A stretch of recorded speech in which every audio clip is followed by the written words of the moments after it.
Good morning everyone. आज हम corporate and financial accounting B Com first year का जो विषय ले रहे हैं उसमें एक नया चैप्टर शुरू करेंगे जिसका नाम है ऋण पत्रों का शोधन अर्थात डिबेंचर ऑफ शेयर्स। तो देखिए बच्चों, यदि कंपनी ऋण पत्र धारियों से अपने ऋण पत्र वापस ले लेती है तो इसे ऋण पत्रों का शोधन कहते हैं। ऋण पत्रों से हमारा तात्पर्य, जैसे मैं आपको पहले भी बता चुकी, कि एक प्रकार के लोन्स से होता है। जैसे नाम से ही विदित है, ऋण पत्र यानी डिबेंचर्स। तो कंपनी ऋण पत्र जब जारी करती है तो इसके बदले कंपनी को एक निश्चित प्रतिशत ब्याज देना पड़ता है। तो जब निश्चित प्रतिशत ब्याज देना पड़ता है तो ये शोधन की शर्तों के अनुसार ही तय होता है पहले से ही, क्योंकि जब भी हम किसी व्यक्ति से कोई पैसा उधार लेते हैं तो चूंकि वो हमारी कंपनी का मालिक नहीं बन जाता, इसलिए हमें शीघ्र ये कोशिश करनी होती है कि हम उस व्यक्ति को पैसा लौटा दें। तो इसी प्रकार ऋण पत्रों का भी शोधन होता है। और इस शोधन को किस तरह से किया जाएगा, इससे संबंधित शर्तों का उल्लेख पहले से ही कर दिया जाता है। जैसे कि शोधन कितनी अवधि के पश्चात किया जाएगा, शोधन किस प्रकार से किया जाएगा, इन सब बातों का पहले से ही निर्धारण कर लिया जाता है। अब देखिए, हम आगे चलते हैं और मैं आप लोगों को बता रही हूँ कि शोधन, ऋण पत्रों के शोधन की रीतियाँ कौन कौन सी हो सकती हैं। तो 4 प्रकार से कंपनीज ऋण पत्रों का शोधन करती है, जिसमें पहला है आपके सामने एक मुश्त भुगतान द्वारा, यानी by payment of lump sum amount.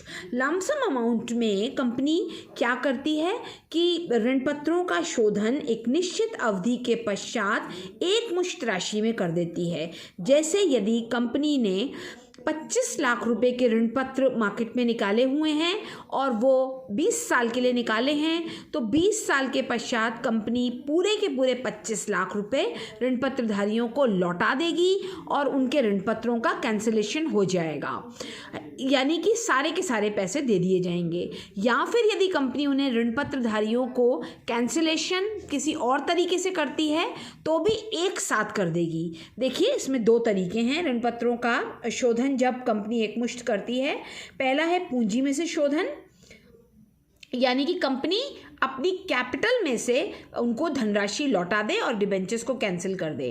या फिर नए अंश या ऋण पत्रों के निर्गमन द्वारा, ये भी एक तरीका होता है। कंपनी क्या करती है, डिबेंचर होल्डर्स को ये बोलती है कि आपके डिबेंचर्स 15 साल के बाद कैंसिल हो जाएंगे, यानी उनका शोधन हो जाएगा, और इसके बदले आप लोग चाहें तो कंपनी के नए ऋण पत्र ले सकते हैं या कंपनी के कोई नए अंश भी ले सकते हैं।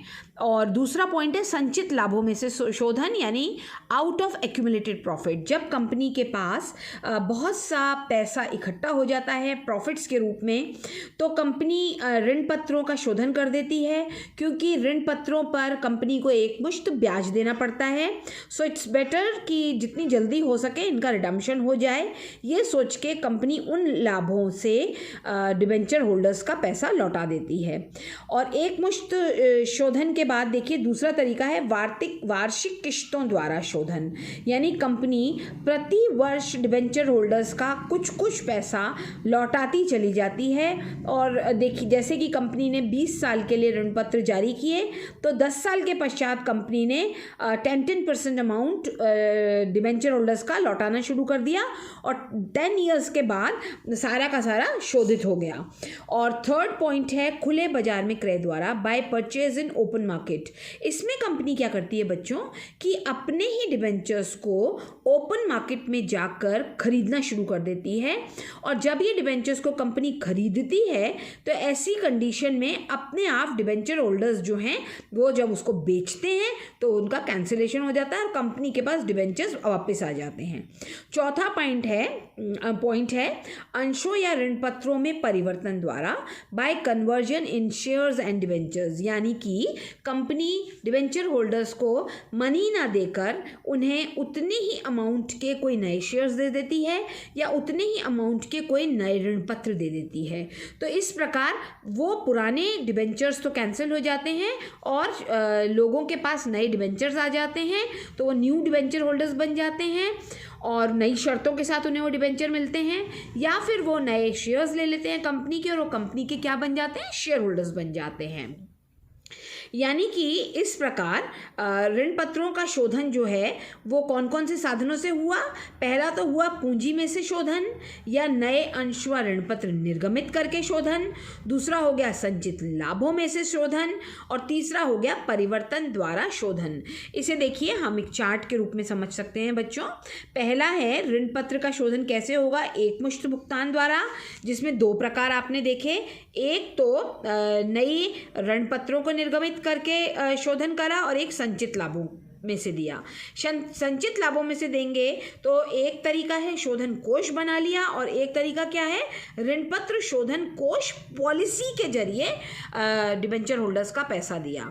दूसरा पॉइंट है खुले बाजार द्वारा क्रय। इसमें भी दो तरीके हैं।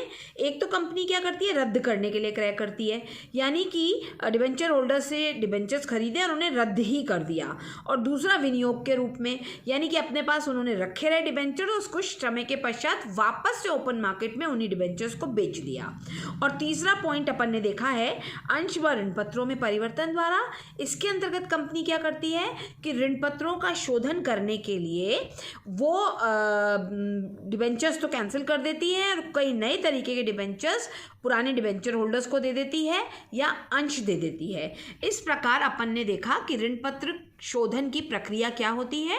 आप लोग इसको अच्छी तरह पढ़ेंगे घर पे और रिकॉल करेंगे। आपको कुछ समझ नहीं आएगा तो आप मेरे से व्हाट्सएप चैट के थ्रू पूछ सकते हैं। और कल अब हम नेक्स्ट जो अपनी क्लास आएगी उसमें अपन इनकी जनरल एंट्रीज देखेंगे। Thank you.